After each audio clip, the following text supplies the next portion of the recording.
Bonsoir à toutes et à tous, heureux de vous retrouver pour la tranche info en direct sur votre antenne Canal 10 Télévision avec au programme de cette soirée Info 10, le journal local et régional qui sera suivi du Focus, une heure de débrief sur l'actu et ce soir nous vous parlerons dans un premier temps d'une célébration de l'abolition de l'esclavage du 10 mai qui sera organisée par Jean-François Niort. Nous parlerons aussi de la fête de la terre et de la nature, ce sera avec Hugo Cibran. Tout ça se passera dans le Focus à 19h, mais pour l'instant, place au JT.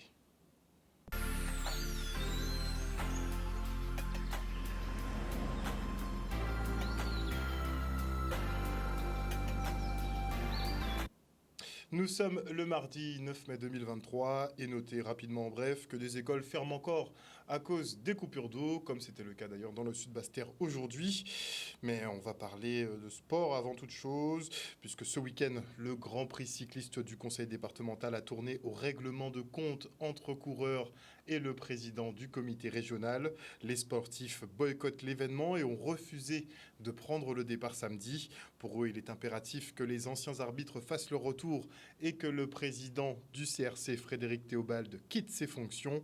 Une demande balayée par l'intéressé, surpris du comportement des coureurs amateurs. Regardez. Aujourd'hui, nous nous adressons à la presse, puisque aujourd'hui, le cyclisme il va mal en Guadeloupe. Donc, on a des points de revendication. Retour des anciens arbitres dans l'organisation des courses. Démission du président actuel qui ne cesse de faire des répressions et ne défend aucunement les intérêts du cyclisme local. Les meilleures collaborations avec les arbitres pour un climat apaisé. L'inscription des courses au comité, c'est l'arnaque de ces dernières années. Entre 50 et 70 euros pour les courses à étapes, pas aux coureurs. Exiger au comité qui doit soumettre à la FFC l'idée d'appliquer l'inscription à 8,50 euros. Les clubs sont en souffrance.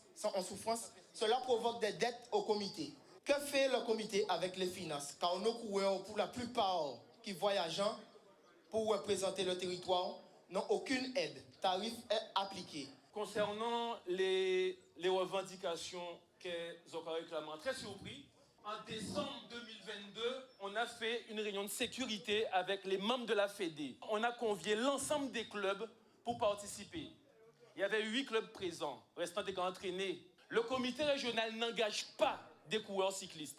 C'est vos clubs qui vous engagent dans des courses.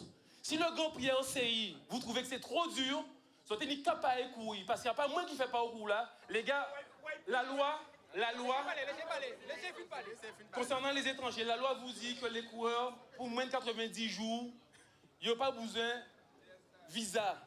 Ils viennent en tant que touristes. Donc, ils ne sont pas censés prendre licence au sein d'un club français de Guadeloupe. Concernant des missions, moi, savent quand élu, c'est vrai, ça ramène des monts longtemps. En début, c'est mes fonds d'autres bitins. Mais pour le moment là, en cas au bout, on peut démissionner. Concernant le Grand Prix du Conseil départemental, on a une enveloppe de 60 000 euros pour la course. Il y a quasiment 14 000 euros de prix pour les 6 manches, plus le général. Sont pour s'associer. Qui paye les droits d'engagement? C'est le comité qui paye les droits régional, pas fédéral. Attention. Les courses régionales, tu payes les droits aussi, monsieur Carrel. Il nous faut des grilles des prix adaptées, minimales à la Guadeloupe. C'est ce qu'on demande. Et pour ce faire, le comité doit rencontrer les directeurs sportifs, les coureurs, les organisations, pour trouver un consensus et que tout le monde sache que voilà, je veux organiser une course, le prix minimal de la grille des prix, c'est ça. C'est ça se battre pour son comité, c'est ça se battre pour la relève, c'est ça se battre pour le cyclisme. Coureur cycliste qui a priori devrait rencontrer la direction du comité régional de cyclisme ce soir. Un rendez-vous était prévu à 18h. Reste à savoir effectivement si la réunion s'est bien tenue. En tout cas, on reviendra vers vous dès qu'on aura plus d'informations et on prévoit peut-être une édition spéciale avec Pascal Abattant demain soir à 19h. Et hier, les officiels célébraient le 8 mai, jour de victoire des forces alliées contre l'Allemagne nazie. Un hommage assez singulier au national, avec un président de la République, Emmanuel Macron, qui a défilé sur les Champs-Élysées sans public. Un moment beaucoup plus traditionnel et serein pour le maire de Gourbert, Claude Edmond, qui lui était aux côtés de sa population. Regardez.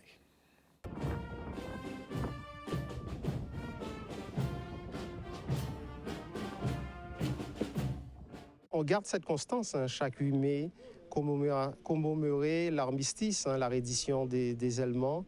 Et l'important pour nous aussi d'assurer cette transmission avec, on a vu aujourd'hui, comme la dernière fois, une école participer. Et cette nouveauté nous permet d'assurer la transmission à nos enfants et pérenniser cette mémoire de nos ancêtres qui se sont sacrifiés pour notre liberté.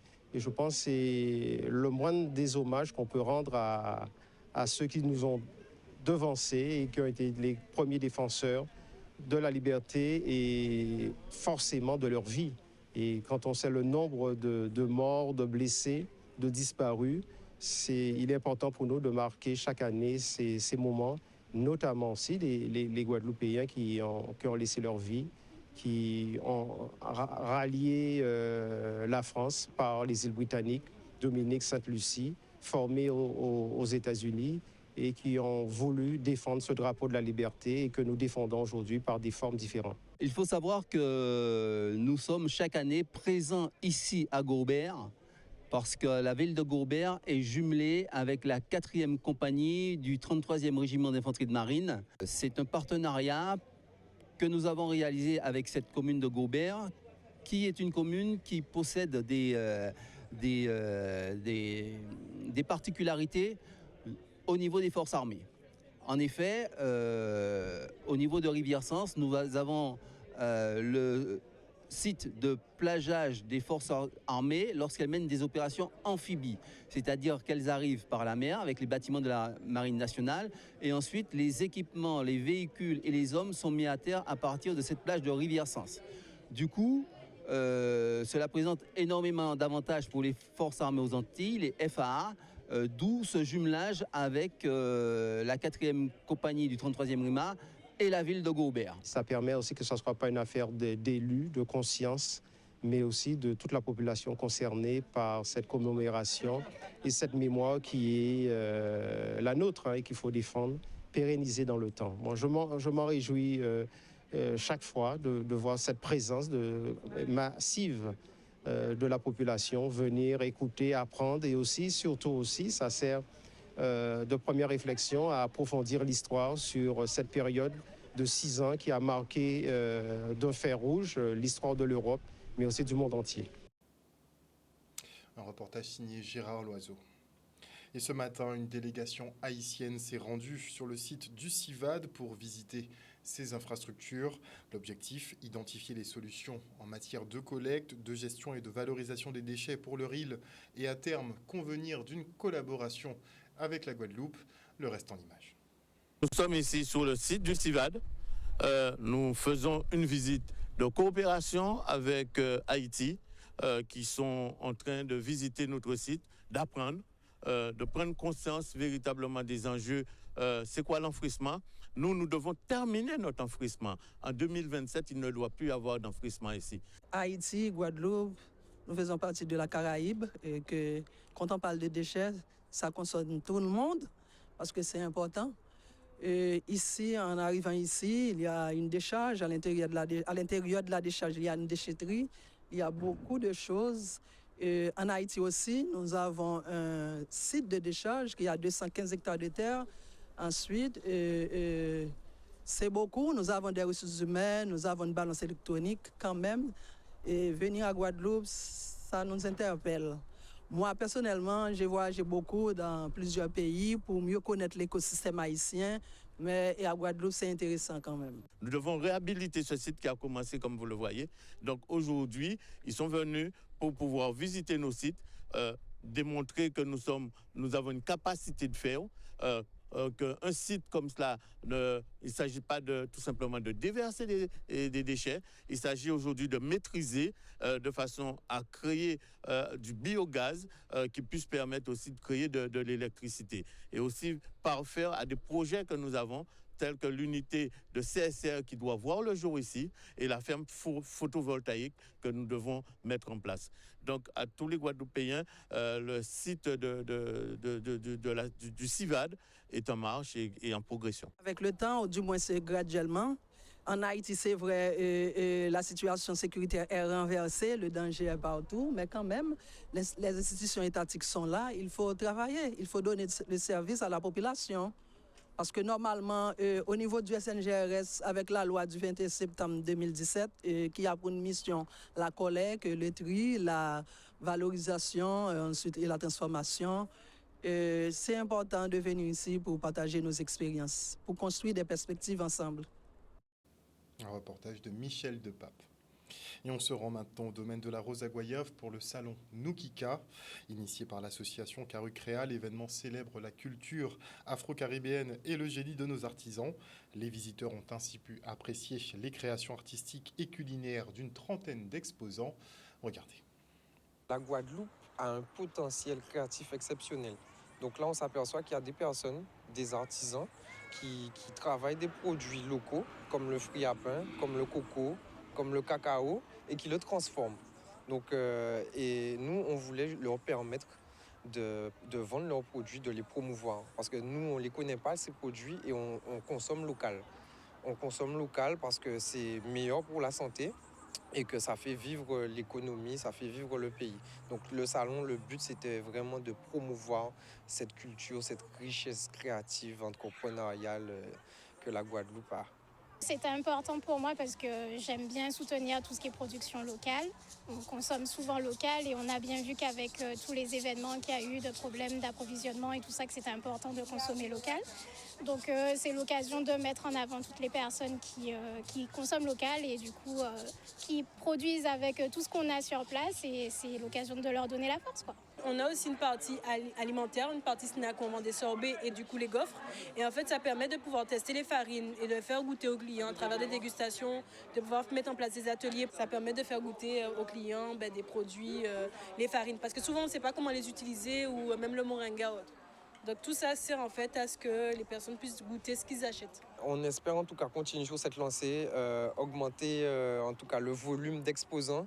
Parce qu'il y a énormément de personnes qui n'ont pas pu être présentes et qui ont des créations, qui ont des produits déjà faits, ils créent déjà. Nous, on ne les connaît juste pas. Donc le but du salon, c'est vraiment de mettre en valeur ces producteurs et le second et les prochaines éditions, on espère avoir plus de monde pour pouvoir permettre aux consommateurs aussi de venir profiter de ces produits qu'ils ne peuvent pas trouver souvent ou qui sont souvent mal référencés. Retour maintenant sur la première édition du Salon des auteurs de la Caraïbe, organisé par la Ville des Abîmes d'ailleurs. L'objectif est simple, mettre en lumière nos auteurs et montrer le foisonnement d'idées qu'il y a ici. Regardez. C'est une première édition du Salon des auteurs de la ville, mais aussi de la Guadeloupe, parce que nous avons constaté qu'il y a énormément de gens qui écrivent. Depuis quelque temps, il y a un foisonnement d'auteurs. Nous avons beaucoup de choses à dire et nous nous sommes demandé, après la tenue de nos différents cafés littéraires qui se tiennent une fois par mois, nous nous sommes demandé pourquoi ne pas mettre ensemble les auteurs et les lecteurs de façon à ce qu'ils puissent se rencontrer et échanger sur des thématiques diverses. Chaque année, la Ville des Abîmes commémore ses aînés, commémore ses ancêtres. Et nous avons choisi cette année de débuter ce programme de commémoration par le Salon des auteurs. Donc aujourd'hui, tous les auteurs de Guadeloupe ont été conviés. Certains ont pu répondre, d'autres pas. Mais nous avons vraiment tenté d'avoir tous les auteurs et avec toutes les thématiques confondues pour aujourd'hui. Il est bon d'entendre les autres et il est bon de comprendre ce que les autres aussi font. Ça permet, je crois, une forme d'unité, même si nous sommes différents, même si nous écrivons de manière différente. Mais sur ce territoire, il est bon de savoir qu'il y a d'autres personnes qui vont vers cette forme d'art qu'est la littérature, la poésie ou encore des textes dès lors que l'on écrit, parce que nous sommes un peuple d'oralité Et mais ma mère disait la parole s'en va, l'écriture reste, et c'est ce que nous faisons actuellement.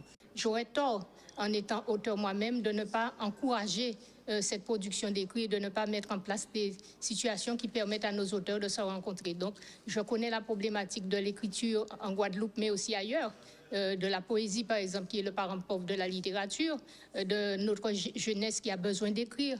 Je connais toutes ces problématiques, c'est pour cette raison que je suis là et que j'accompagne nos auteurs. C'est l'écriture qui nous rassemble, c'est la pensée, c'est la voix qui porte aussi, et c'est aussi le partage, c'est une envie de pouvoir partager nos pensées, nos envies, nos désirs, et puis notre façon de voir le monde aussi. On a chacun une vision différente de ce qu'on vit, de l'endroit où on vit, de notre place dans le monde.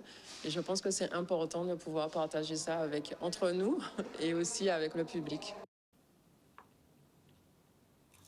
Et maintenant, je reçois Laurence Roux, qui est audioprothésiste à Acoustica. Bonsoir. Bonsoir Harold. Madame Roux-Victor d'ailleurs. C'est ça.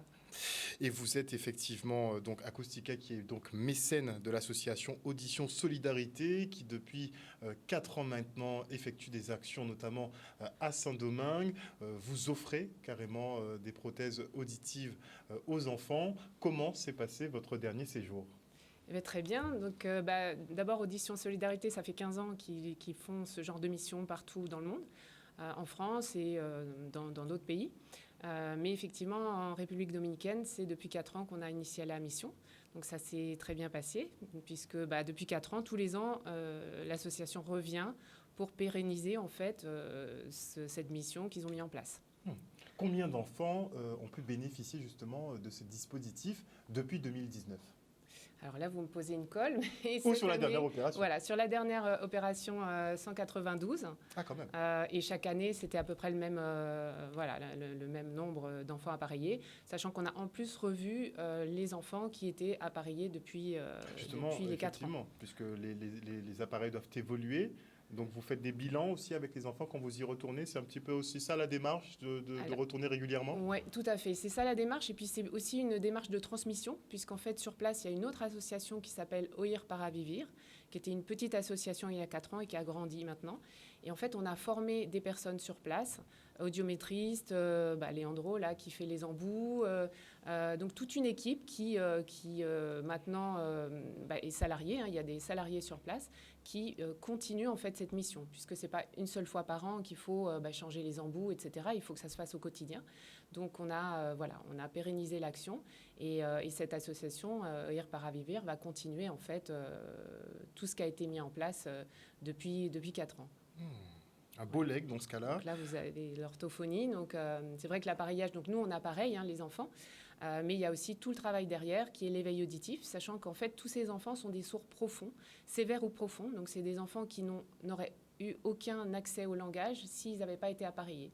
Et donc, une fois qu'on les appareille, il y a cet éveil auditif qui est fait par les orthophonistes. Donc, vous voyez 2 orthophonistes aussi qui ont été formés par nos collègues de techniciennes. Et il y a aussi tout ce qui est... alors là, c'est un garçon qu'on a vu il y a 4 ans. Il y a sa photo derrière, d'ailleurs, qui a été appareillé il y a 4 ans et qui a bien évolué également grâce aux appareils. Donc ces enfants-là, ils sont dans des écoles où on fait que signer. Et grâce à l'appareillage auditif, ils ont accès au monde sonore, à l'oralisation, à la musique, à beaucoup de choses en fait. Ce qui est incroyable effectivement pour ces enfants qui sont atteints de surdité. Au niveau des appareillages, on sait que ça représente quand même un coût. On sait que les technologies évoluent. Est-ce qu'ils ont droit justement à des appareils très performants ? Eh bien, écoutez, oui, parce que justement, on a revu des enfants qu'on avait vus il y a 4 ans qui avaient 12 ans. Maintenant, ils en ont 16 et ils ont tous des téléphones. Donc, on leur a mis des applications Bluetooth. Et c'est vrai qu'on a des appareils. En particulier, il y a un fabricant, Bernafon, qui a offert plus de 60 appareils neufs de dernière génération. Donc, c'est vrai que ça nous a permis d'appareiller ces enfants-là avec les dernières technologies et pas des vieux appareils recyclés. Alors, sachant que on fait quand même beaucoup de recyclage. C'est aussi l'idée d'Audition Solidarité, c'est de recycler les appareils. Et d'ailleurs, j'en profite pour remercier nos patients qui nous ont fait confiance et qui, chaque année, nous donnent en fait, nous donnent leurs appareils auditifs. D'accord, donc vous pouvez les récupérer, en fin de vie, les retaper. Et en fait, avec 10 appareils HS, on arrive à en refaire un. Donc voilà, c'est aussi du recyclage, ça évite de jeter ces appareils. Et on peut aussi faire bénéficier aux enfants d'appareils recyclés qui sont en état de marche pour des enfants plus jeunes qui n'ont pas forcément besoin du Bluetooth, par exemple.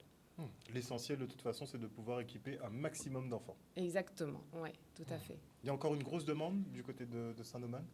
Alors, c'est le début. Donc, en fait, pour l'instant, on a travaillé sur 5 ou 6 écoles d'enfants sourds.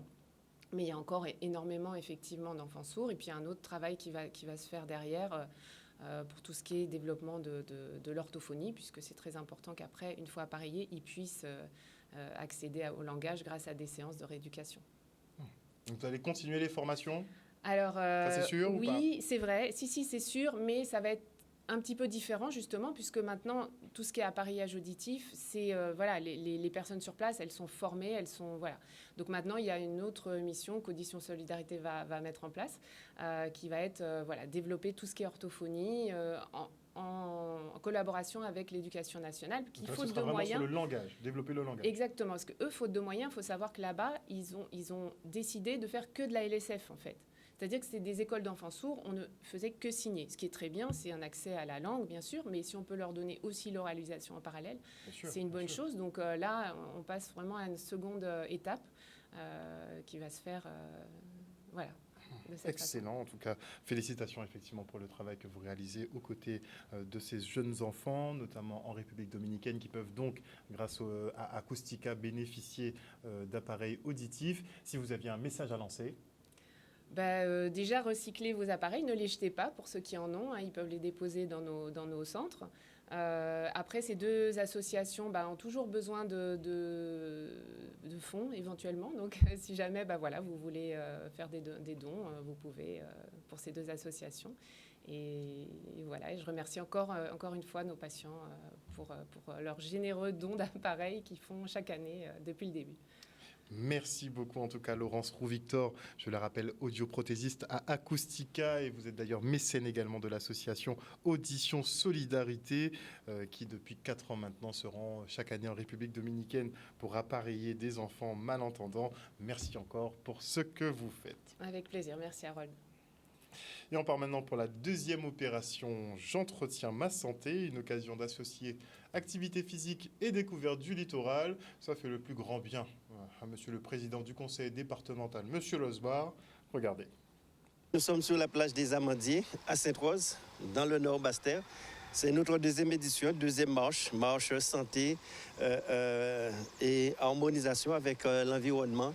Le territoire du Nord Basse-Terre, on sait très bien que c'est le territoire de haute qualité environnementale.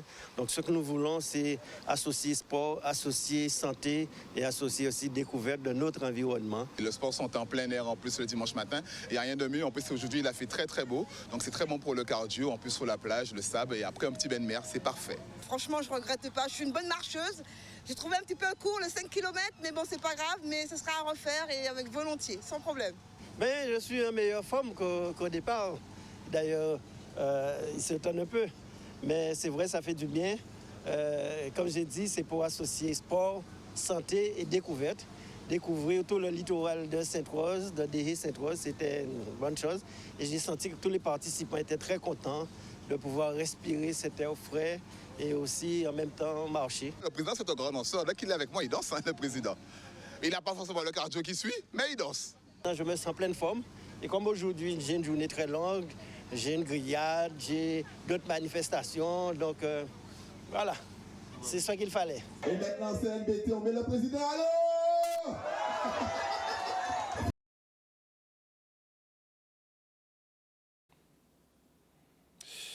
Et avant de se quitter, enfin avant de passer au sujet suivant, on a contacté donc Pascal Abattant qui est en direct de la réunion qui se tient entre les coureurs cyclistes et le comité régional. Allô Pascal? Mais aujourd'hui les gars, vous êtes la Guadeloupe, les jeunes coureurs présidents, ce que je te demande depuis le départ. Tu es un ancien coureur. Défendez tes cyclistes Guadeloupe les gars. Dis non. Les gars, ne faites pas passer le gars, oui, en bas soleil chaud là, 39, 38 degrés. Nous commandons à 13h39, 158 km, et nous gagnons même prix des prix qui boucle de l'emploi. Je ne suis pas d'accord. 1. 2. Là, on va rentrer vraiment dans la société. Pourquoi les 40% de Vichy en Guadeloupe? Nous goûtons pour 40% de Vichy en Guadeloupe. Goûtons pour qu'à 2 cyclistes Guadeloupe, c'est pour payer. Je suis en baisse de forme, ok, je l'entends. C'est bon là? J'ai pas. Qu'est-ce que. Alors, comme j'ai pas de résultat, pourquoi j'ai un intérêt à aller me battre pour monter les prix pour les gars? Mais ça va travailler. On dit, bon, monsieur, on va travailler. On y sponsor privé. On y clé Est-ce que Pascal nous reçoit? Oui.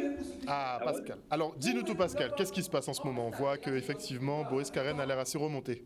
Oui, voilà, tout à fait, puisque c'est la réunion a commencé. Oui, nous sommes en direct avec Paulin Couchy. Alors, bonsoir à tous, bonsoir Harold. Juste pour vous dire que cette réunion a pris naissance du côté de Pointe-Noire lors de la 3e manche du conseil départemental où plusieurs revendications ont été citées face au président actuel du comité régional de Guadeloupe, Frédéric Théobald. Et cette réunion a été justement actée et le conseil d'administration a été convié de la part de Joanne Wifin-Carcelli, qui est présidente de ce collectif des coureurs guadeloupéens. Donc, juste pour vous donner quelques points, notamment un point que les coureurs, justement, sont en train de débattre. On a vu, on a entendu aussi comment Boris Karen était très remonté par rapport à ça. Et surtout, Joanne Wifin qui a lancé vraiment un cri d'alarme en disant, écoutez, vous aussi, les présidents de club, vous avez aussi vos mots à dire.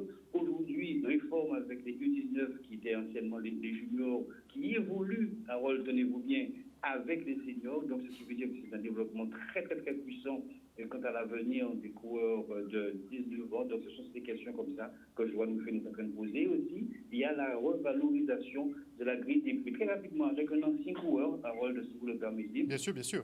Paulin Couchy, qui est sorti de la salle pour nous dire quelques mots. Alors, Paulin Couchy, nous savons que monter en cycliste aussi, champion de la Guadeloupe, vous très remonter par rapport à tout ça. Oui, il n'y a pas de transparence. On peut regarder pour les cyclistes là, parce que trop de bêtises à passer en cycliste Guadeloupe.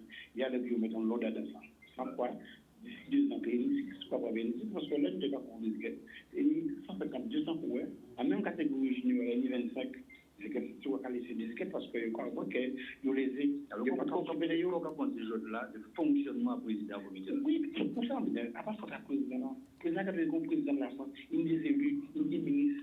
Mais si tout n'a pas fait travail ensemble, après qu'il fait, il faut que le monde qui n'est pas content ni en biscuit en Guadeloupe, c'est eux qui ont un biscuit. Les anciens, pas ni ça, ça y est dans les cyclistes. Parce qu'il y a qu'à gêner, il y a qu'à gêner, et ni le monde qui a à la retraite, non, mais c'est au comité de en France. Tout ancien cycliste sont comité, en fédération des cyclistes, à partir de l'EPC, mais comme il n'y a pas en place, c'est le monde qui va continuer à biscuit, c'est eux qui ont géré le cycliste en Guadeloupe, et ce qui soit déclin, jusqu'à l'inguement. Ancienne gloire du cyclisme, Paulin Couchy, très reconnu et surtout respecté ici, Harold Luce. C'est vrai qu'à plusieurs reprises, donc, le conseil d'administration a demandé à ce qu'on puisse laisser la parole à d'autres présidents, mais Joanne Wifin a insisté pour qu'il puisse terminer tout ce qu'il a dit, tous les points de revendication. Ici, souvenez-vous, il y avait dans le 2e point de revendication la démission du président Frédéric Théobald du comité des villes de Guadeloupe. Pour l'instant, nous ne sommes pas encore arrivés là, mais vous l'avez entendu, vous avez cette possibilité aussi sur le Facebook Live de Canada, de voir en direct ce qui se passe actuellement au conseil départemental à Guadeloupe. Merci beaucoup Pascal pour ce point, chers téléspectateurs. Vous l'avez entendu, Pascal Abattant est donc en direct sur notre Facebook de cette fameuse réunion entre le comité régional de cyclisme et les coureurs qui sont particulièrement remontés, notamment contre le président du CRC, Frédéric Théobald. Et on part maintenant pour la sélection du Top Model Europe Caraïbes. C'est une première édition en Guadeloupe et en tout cas, l'équipe ici de Top Model Europe Caraïbes a vraiment fait une très bonne sélection et un très bon travail. C'est une première. Nous avons la possibilité, nous, de diriger la Caraïbe dans ce concours-là et de trouver des modèles qui puissent après dignement nous représenter à l'image de Lorelai Durimel l'année dernière qui a remporté le concours sur 25 000 candidats à Bruxelles. Ça reste ma plus grande belle expérience, ma meilleure d'ailleurs.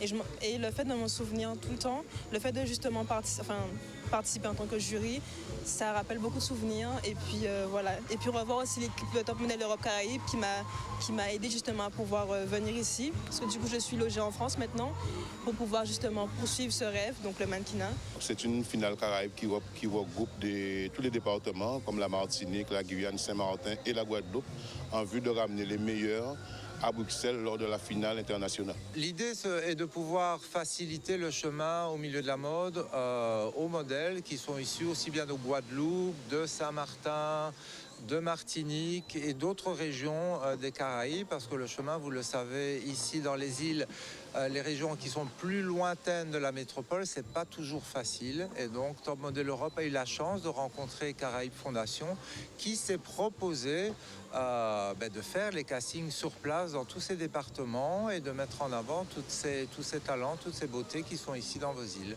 C'est beaucoup plus par rapport à la personnalité que certaines ont pu dégager lors du catwalk. Vous savez que dans la mode, la personnalité, c'est quelque chose de vraiment important.